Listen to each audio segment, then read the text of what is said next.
নায়িকা কুড়িয়ে আনি।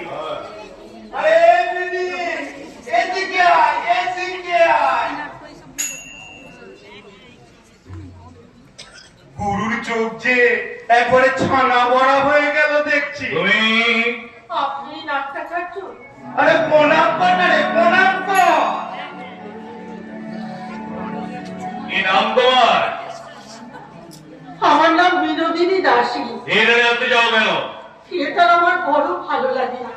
তাছাড়া আমার মনে হয় আমার মতো মেয়েদের জন্য এই একটাই নিরাপদ আশ্রয়। That's very good. লেখাপড়া জানো? কিছু কিছু জানি। ঘরে তোমার আর কে আছে বিনোদ? তিন কুলে এক মা ছাড়া কেউ নেই গুরু। এই মা রিটায়ার করেছে, তাই মেয়েকে টায়ার লাগিয়ে বেরিয়ে পড়তে হয়। আমরা আমি ওর সাথে কথা বলছি, প্লিজ কিপ কোয়াইট। একখানা গান গাও দেখি। ধর ধর, গলাটা ছেড়ে একখানা ভালো করে গান কর। আমি দেখি ওর দিকে কত দূর কি হলো।